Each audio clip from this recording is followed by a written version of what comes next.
The day I received the certified letter from the Meadowbrook Estates Homeowners Association declaring a complete ban on all construction activities within the community, I was standing in my garage with a tape measure in hand, planning to rebuild my back deck that had rotted through last winter. I lived in Phoenix, Arizona, where the summer heat could turn wood into something resembling cardboard, and my deck had finally given up after 15 years of abuse. The letter, signed by one Patricia Hendricks, president of the HOA board, stated in bold letters that effective immediately, all construction projects, renovations, repairs, and improvements requiring tools louder than a whisper were prohibited until further notice. No exceptions. I read the letter 3 times, certain I was missing something, but there it was, plain as day. The reasoning, according to Patricia's 4-page manifesto, was that too many homeowners had been conducting noisy projects that disturbed the peace and tranquility of our community. She cited noise complaints, debris in streets, and contractors parking their trucks in visible areas as reasons for this sweeping ban. The letter ended with a warning that any violation would result in daily fines of $500. My name is Robert Palmer, and I had lived in Meadowbrook Estates for 7 years. I was a general contractor by trade, licensed in Arizona for 12 years, and I ran my own business specializing in residential construction and commercial renovations. I had built a solid reputation across Phoenix and the surrounding areas. My license was my livelihood, something I had worked hard to earn and maintain. I kept my nose clean, followed every code, pulled every permit, and made sure my crews did quality work. The timing of this ban could not have been worse. I had 3 major projects lined up for clients outside the neighborhood, and I was planning to finally fix my own house. My deck was not just cosmetic, it was a safety hazard. The boards were so soft in places that my boot had gone straight through one of them last week. But according to Patricia's letter, I could not touch it. I decided to attend the next HOA meeting to voice my concerns. The meeting was scheduled for the following Thursday evening at the community center, a bland building near the entrance of our neighborhood that smelled perpetually of burnt coffee and cleaning products. When I arrived at 6:30, the parking lot was already full. Apparently, I was not the only homeowner upset about this new rule. Inside, about 50 people packed into a room designed for 30. Patricia sat at the front table with 2 other board members, Linda Morrison and Gary Fletcher. Patricia was exactly what you would picture when you heard the name. Mid-50s, blonde hair styled into an aggressive bob, wearing a pantsuit that probably cost more than my mortgage payment, and an expression that suggested she had been sucking on lemons for the past hour. "Order! I need order!"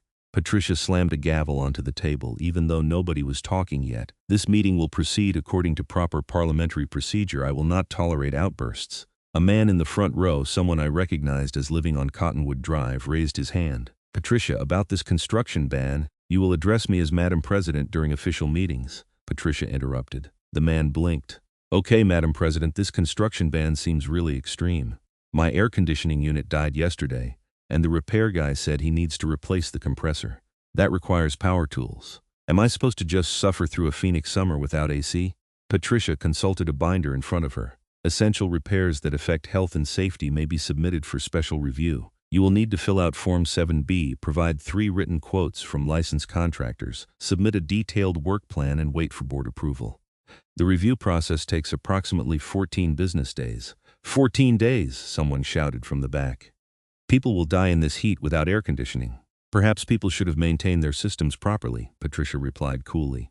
"Next question." I raised my hand. Patricia's eyes landed on me, and I saw recognition flicker across her face. She knew who I was. "Yes, Mr. Palmer, I am concerned about the legality of this ban," I said, keeping my voice level. "Arizona law is pretty clear about a homeowner's right to maintain their property. You cannot prevent someone from making necessary repairs. Mr. Palmer, as a board, we have consulted with our attorney, and this ban is well within our authority as outlined in the CC&Rs that every homeowner agreed to when purchasing property in Meadowbrook Estates.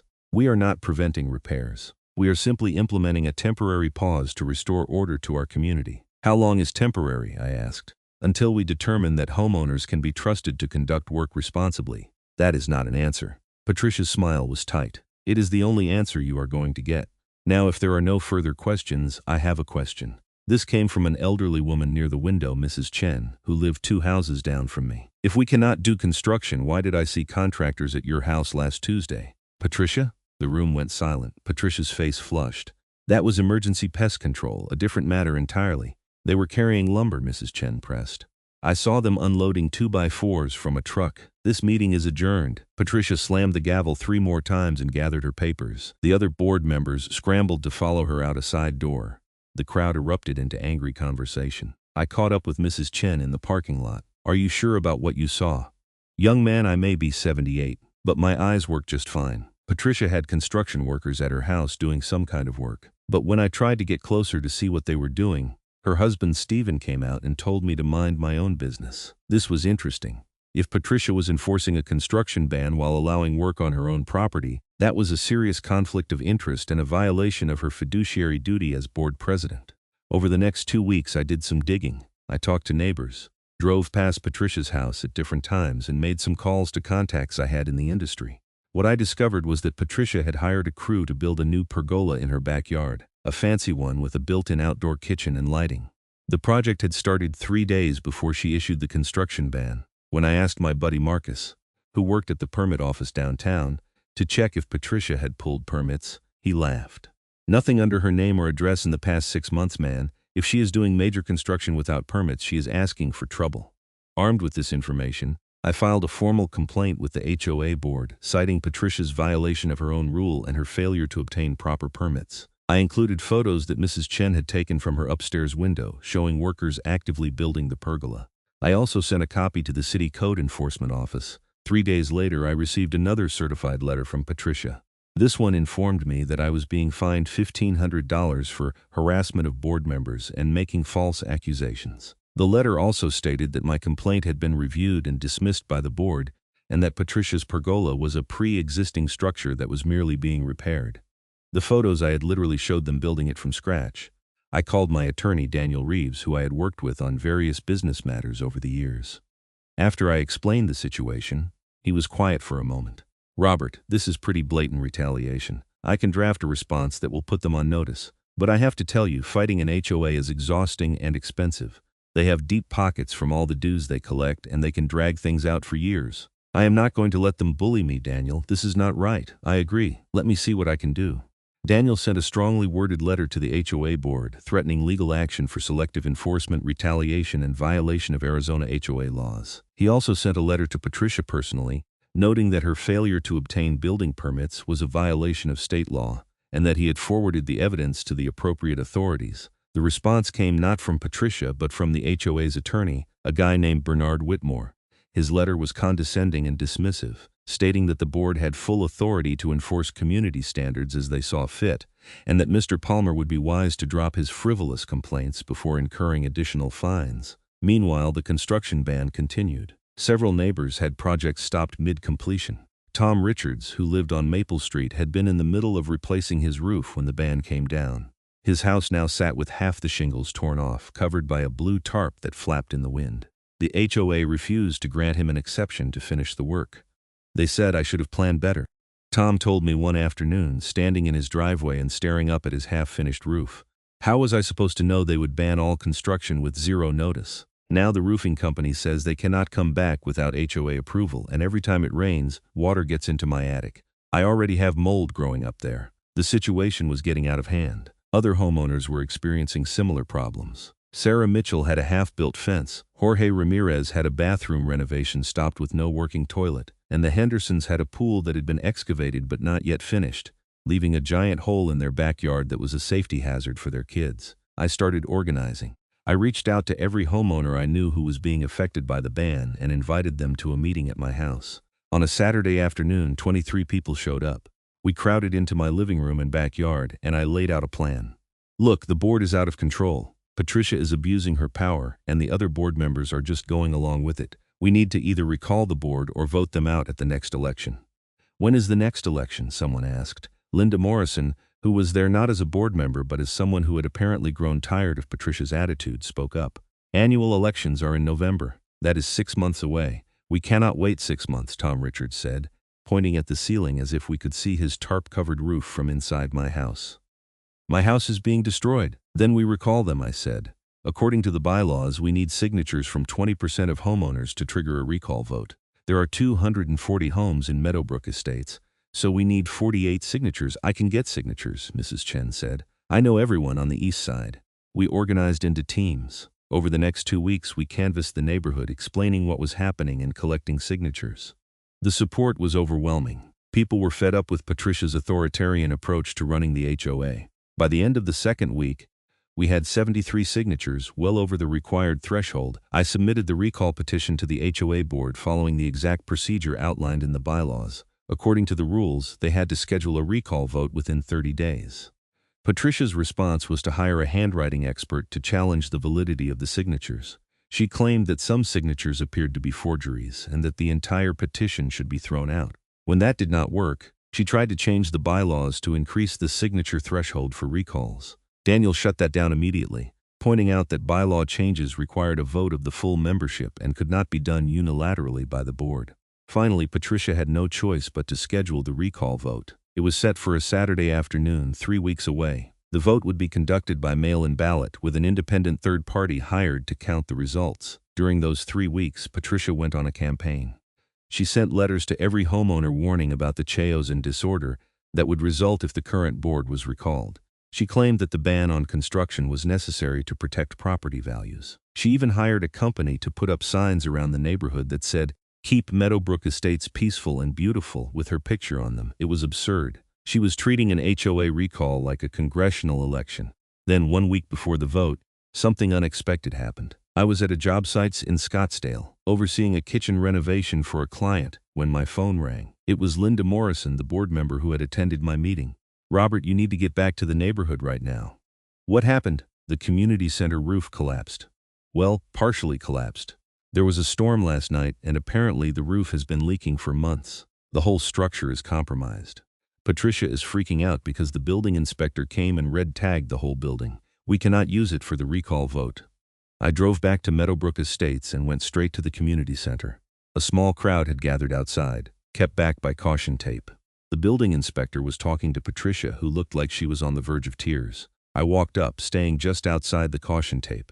The inspector, a guy named Mike Torres, who I had worked with on previous projects, saw me and nodded. "Hey, Robert, what brings you by?" "I live here. What is the situation?" Mike gestured to the roof.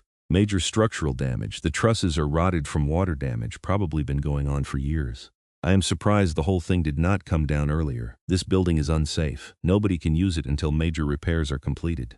Patricia turned to face me, her expression desperate. "Mr. Palmer, you are a contractor. Can you fix this?" I almost laughed. "You banned all construction, remember?" "This is different. This is community property. This is an emergency, right? So when Tom Richards needed to finish his roof, that was not an emergency. When Jorge Ramirez had no working toilet, that was not an emergency. But now that you need something, suddenly emergencies exist?" Patricia's face hardened. "This is not the time for petty revenge. The community needs this building. We need it for the vote. Actually, you need it for the vote. The rest of us are just fine having the vote somewhere else." Someone offered their backyard. Mike Torres cleared his throat. Robert, can I talk to you for a minute?" We walked a few feet away from Patricia. Mike kept his voice low. "Look, I get that there is HOA drama happening, and that is none of my business. But this building really does need to be fixed, and soon. The damage is going to get worse with every day that passes. The problem is, the HOA needs a licensed general contractor to pull the permits and oversee the work. I cannot approve any repairs without that. They can hire someone. Patricia already made some calls. Apparently, your reputation around here is pretty good, and word got out about what the HOA did with the construction ban. 3 companies already turned her down. Nobody wants to work for an HOA that is known for being difficult." I looked back at Patricia, who was now on her phone, pacing back and forth. An idea formed in my mind. It was probably petty. It was definitely satisfying. "Mike, I will think about it. Let me talk to a few people first." I called an emergency meeting of the recall committee that evening. We met at Mrs. Chen's house, and I laid out the situation. Patricia needs a licensed general contractor to fix the community center roof. Without it, the building cannot be used. She is having trouble finding anyone willing to work with the HOA because of her reputation. "Good," Tom Richards said. "Let her suffer." "Hold on," I said. "What if we use this as leverage? I have my general contractor license. I can pull the permits and oversee the work. But I am not doing it for free, and I am not doing it without conditions." Mrs. Chen leaned forward. "What kind of conditions?" "First, the construction ban gets lifted immediately. Second, Patricia issues a written apology to every homeowner who was affected by the ban. Third, the HOA reimburses anyone who suffered damages because of the ban. And fourth, Patricia agrees not to challenge the recall vote and will step down if the vote goes against her." "She will never agree to that," someone said. "Then the community center does not get fixed and we hold the vote somewhere else. Either way, we win." The next morning, I sent a formal proposal to the HOA board outlining my conditions for taking on the community center repair project. I kept a copy for myself and sent another copy to Daniel just to make sure everything was documented. Patricia called me 3 hours later. Her voice was strained. "Mr. Palmer, your demands are outrageous. They are my conditions. Take them or leave them. You are extorting the HOA. No, I am setting terms for a business arrangement. You are free to hire any other licensed contractor you can find." "Oh wait, you cannot find anyone else, can you?" There was a long silence. I could hear her breathing on the other end of the line. "If I agree to lift the construction ban, will you fix the roof?" "All 4 conditions, Patricia, non-negotiable. I need to discuss this with the board. You have 24 hours. After that, the offer expires." I hung up before she could respond. The next day dragged by. I worked on paperwork for my other projects, returned client calls, and tried not to think about whether Patricia would actually agree. Part of me hoped she would refuse, just so I could watch the whole thing blow up in her face. But the more practical part of me knew that getting the construction ban lifted was the most important thing for the community. At 4 in the afternoon, my phone rang. It was Linda Morrison. "Robert, the board met this afternoon. Patricia fought hard against your conditions, but Gary and I voted to accept. We are outnumbered on the board, and Patricia knows it. The construction ban will be lifted effective immediately. Patricia will send out apology letters and work with affected homeowners on reimbursements." And she agreed not to contest the recall vote results. What about stepping down? She would not agree to that part unless she loses the recall vote. But honestly, I think she is going to lose. The vote is next week and people are angry. "All right. Send me the signed agreement and I will get started on the roof." The document arrived by email an hour later. It was all there in writing, signed by all 3 board members. I forwarded it to Daniel to review, and he confirmed everything was in order. That evening, Patricia sent out a community-wide email announcing that the construction ban was lifted. The email was terse and did not mention me by name, but everyone knew what had happened. My phone started ringing immediately with neighbors thanking me and asking when they could restart their projects. The apology letters went out 2 days later. They were stiff and formal, the kind of apology that makes it clear the person does not actually feel sorry but is being forced to say the words. Still, it was something. I pulled the permits for the community center roof repair and got to work assessing the full extent of the damage. Mike Torres was right. It was bad. The trusses were rotted in multiple places and the decking was soft and moldy. This was going to be more than a simple patch job. The entire roof structure needed to be replaced. I called in my crew and got quotes from suppliers. The total cost for materials and labor was going to be around $80,000. When I presented the estimate to the board, Patricia nearly choked. $80,000! That is absurd. That is what it costs to replace a roof on a building this size. You want to get other quotes? Be my guest. But I am telling you right now, anyone reputable is going to give you a similar number. This is not a repair. This is a full replacement. Gary Fletcher, who had been quiet during most of these meetings, spoke up. "How did it get this bad? We have a maintenance company that is supposed to inspect the building regularly." I showed him photos I had taken of the damage. This has been going on for years. My guess is the maintenance company was cutting corners, not actually doing thorough inspections. You can see where the leaks started. They were small at first, probably just stains on the ceiling. But instead of addressing them, someone just painted over them. The water kept coming in, and eventually it rotted the structure. Patricia was looking at her phone, not paying attention. Linda Morrison shook her head. "This is going to drain our reserves. You should have maintained the building properly," I said, echoing Patricia's words from the meeting weeks ago. Maybe if the HOA had been focused on actual community maintenance instead of banning people from fixing their own homes, this would not have happened. Patricia looked up from her phone, her eyes flashing. "Are you going to fix the roof or just lecture us?" "I will fix the roof. But first, we need to talk about the maintenance company. Who hired them, and when was the last actual inspection?" Linda pulled out her laptop and started looking through files. "The company is called Premier Property Services. They have been our contractor for 3 years. According to these reports, they do monthly inspections. Can I see those reports?" She turned the laptop toward me. I scrolled through the documents, reading the inspection notes. Every single monthly report said the same thing: building in good condition, no issues found. "These are boilerplate reports," I said. "Look at this. Every month, same exact wording, same format. Nobody actually inspected anything. They have been submitting fake reports and collecting your money." Gary's face turned red. "Are you saying they have been defrauding us?" "That is exactly what I am saying. You have been paying them for 3 years to do inspections they never actually performed. And because of that, the roof deteriorated to the point where it is now going to cost you $80,000 to fix." Patricia finally seemed to grasp the situation. "Can we sue them?" "You can certainly try. You will need to get a lawyer involved, but yeah, you probably have a case for fraud and breach of contract. The recall vote happened the following Saturday. Because the community center was unusable, we set up voting at the neighborhood pool pavilion. It was a hot day, typical for Phoenix in late spring, and volunteers set up tables with water and shade. The turnout was incredible. Almost 90% of homeowners cast ballots, either in person or by mail.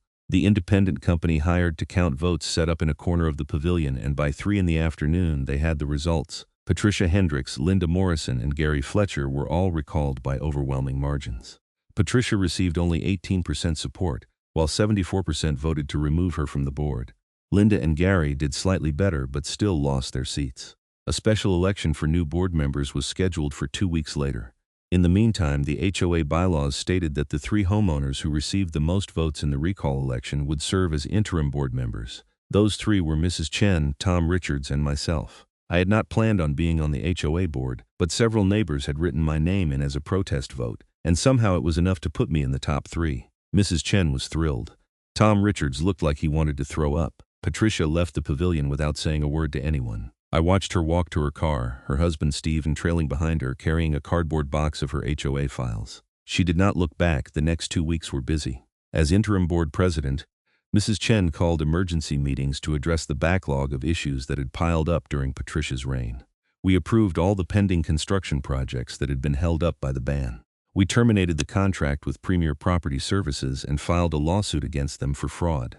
We also hired a new management company to handle day-to-day operations and conduct proper inspections of community property. The community center roof project moved forward quickly. My crew worked 6 days a week, tearing out the old structure and building a new one. I made sure everything was done to code, with proper inspections at every stage. Mike Torres came by regularly to check our work, and he approved everything without issue. During the roof work, I discovered something interesting. While removing the old decking, we found evidence that someone had been in the attic recently. There were footprints in the dust, fresh ones, and a stack of cardboard boxes shoved into a corner.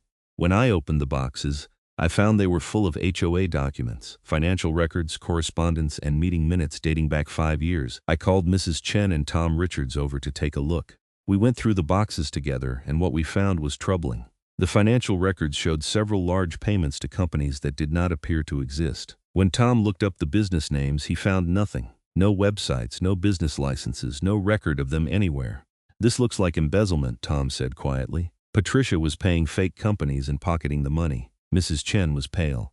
"How much are we talking about?" I added up the questionable payments. "Over 3 years, about $60,000. We need to call the police." Tom said. I agreed. This was beyond HOA drama. This was criminal fraud. Detective Sarah Brennan from the Phoenix Police Department Financial Crimes Unit came to my house the next evening. I had called ahead and explained the situation, and she asked me to bring all the documents we had found. Detective Brennan was in her 40s, professional and thorough. She spent 2 hours going through the boxes, taking notes and asking questions. "This is pretty clear-cut," she said finally. "If these payments were made to shell companies that Patricia controlled, that is embezzlement. I will need to verify the companies do not exist and trace where the money actually went. That will take some time. I will also need to interview the other board members who served during this time." "Linda Morrison and Gary Fletcher?" I asked. "They were on the board with Patricia." "Yes. They may have known what was happening, or they may have been kept in the dark. I need to determine their level of involvement." Over the next month, Detective Brennan conducted her investigation. She interviewed Linda and Gary, both of whom claimed they had no knowledge of the fake companies. Linda explained that Patricia had always handled the financial paperwork and presented reports that showed everything was fine. Gary said he had trusted Patricia because she had been board president for 6 years and seemed to know what she was doing. The detective also tracked down the bank accounts where the HOA money had been sent. It turned out that the shell companies were registered to Patricia's maiden name, and the bank accounts were linked to her Social Security number. The evidence was damning.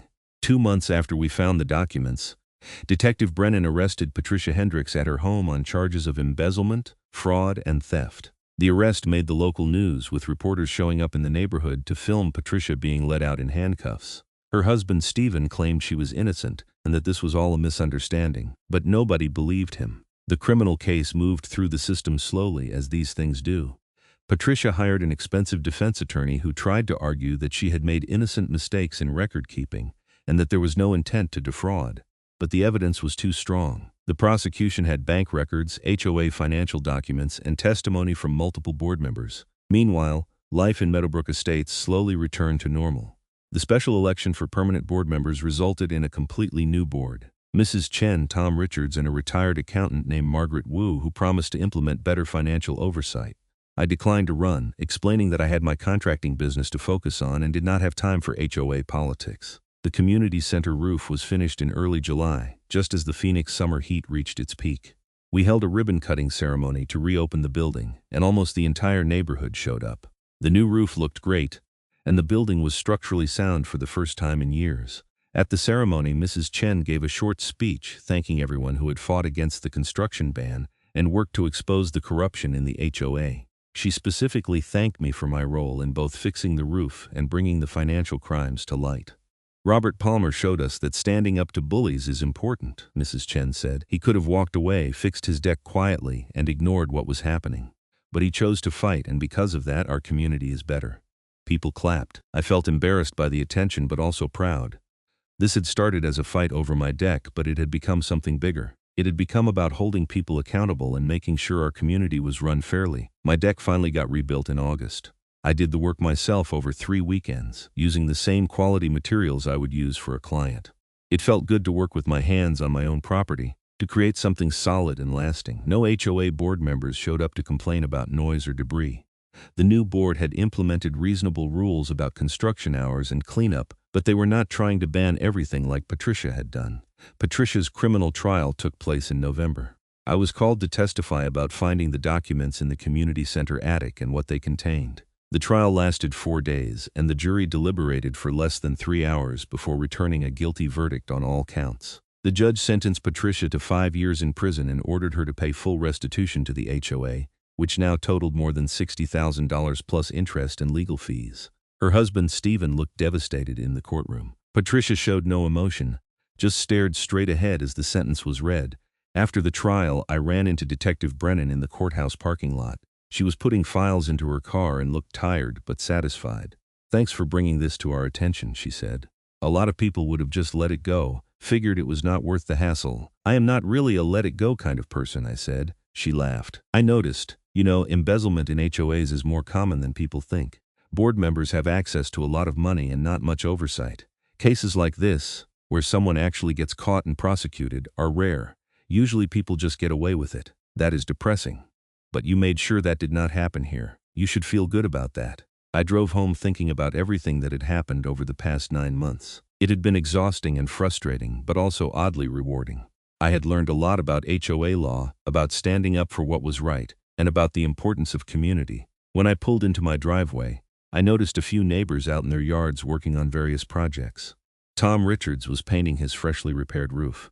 Jorge Ramirez was finishing the tile work in his new bathroom. The Hendersons were putting up safety fencing around their completed pool. Everyone was finally able to fix and improve their homes without fear of arbitrary fines or bans. I walked around to my backyard and stood on my new deck. It was solid and level, built to last another 15 years at least. The wood was pressure-treated lumber that could handle the Phoenix heat, and I had used stainless steel hardware that would not rust. It was a good deck, the kind of quality work I was known for. My phone buzzed with a text from Daniel Reeves, my attorney. "Saw the news about Patricia's sentencing. Congratulations on seeing this through. Your persistence paid off." I texted back, "Thanks for all your help. Could not have done it without you." Another text came through, this time from Mrs. Chen. "Board meeting next Tuesday at 7. We need your input on the new maintenance contracts. Also, Margaret made cookies." I smiled. Even though I was not on the board anymore, they still valued my opinion, especially on construction and maintenance issues. I texted back that I would be there. As the sun set over the Phoenix skyline, painting the sky in shades of orange and pink, I sat on my deck and reflected on everything that had happened. What started as a simple plan to rebuild my rotting deck had turned into a battle against HOA corruption, a criminal investigation, and ultimately justice being served. The irony was not lost on me. Patricia had banned all construction to assert her power and control over the neighborhood, but that ban had been her undoing. If she had just let people fix their homes in peace, I never would have started investigating her. I never would have organized the recall.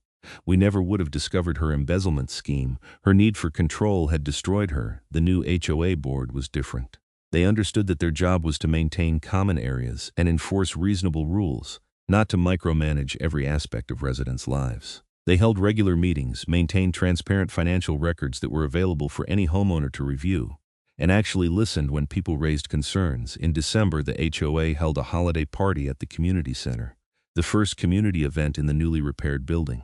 The turnout was huge, with families bringing food and kids running around playing games. It felt like a real community for the first time since I had moved to Meadowbrook Estates. Tom Richards found me near the punch bowl and handed me a beer. You know, I was thinking about everything that happened this year. If someone had told me last January that our HOA president would end up in prison for embezzlement, I would have thought they were crazy. It has been a strange year, I agreed. But a good one, in a way. I mean, my roof got fixed. People are not afraid of their HOA anymore, and we have a board that actually cares about the community. That is worth something. It is worth a lot, I said. Mrs. Chen appeared carrying a plate of cookies. Robert, Margaret wants to talk to you about possibly hiring you to repair the pool house roof. She did an inspection and found similar water damage to what the community center had. I groaned. More roof problems? At least this one we are catching early. Margaret is very thorough. All right, I will take a look. But tell her I am charging the HOA my full commercial rate. No friends and family discount. Mrs. Chen laughed. I think after everything you have done, the HOA can afford to pay you properly. The pool house roof was indeed showing early signs of water damage, but it was nothing like the community center had been. We caught it in time, and I was able to repair the affected areas and prevent further deterioration.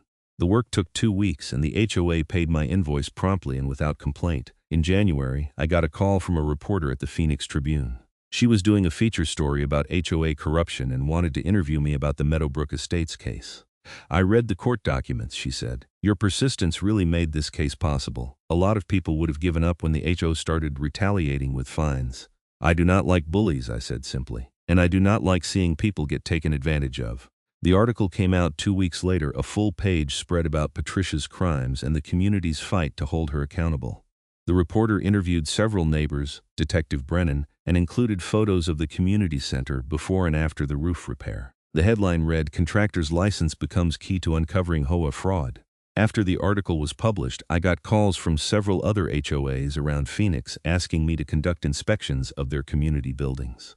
Apparently, the Meadowbrook Estates situation had made people nervous about their own properties. I hired 2 additional inspectors to help handle the demand, and it became a new revenue stream for my business. I also started teaching a workshop about HOA rights and responsibilities at the community college. The class filled up immediately, mostly with homeowners who were dealing with their own HOA issues. I taught them about Arizona HOA law, how to read their CC&Rs when an HOA was overstepping its authority, and how to organize recalls or legal challenges. It was satisfying to help people understand that they did have rights and did not have to just accept whatever their board decided. One of my students was a woman named Nancy Williams who lived in a different HOA that was having problems similar to what we had experienced. Her board president had instituted a ban on parking anything larger than a sedan in driveways, which meant her husband's work truck had to be parked on the street. She was frustrated and did not know what to do. Do what I did, I told her. Document everything. Find other homeowners who are affected. Read your bylaws and find out what the recall process is, and do not be afraid to stand up for yourself. 6 months later, Nancy sent me an email. Her HOA had successfully recalled their board president, and the parking ban had been lifted. She thanked me for giving her the tools and confidence to fight back. These small victories made all the frustration and stress of my own HOA battle worthwhile. I had not just fixed my own situation. I had helped create a template that others could follow. As spring arrived in Phoenix, bringing warm days and blooming desert flowers, I found myself standing on my deck again, drinking coffee and watching the sunrise. It was now almost 18 months since I had received that first certified letter from Patricia banning all construction. My deck had been rebuilt for almost a year and was holding up beautifully.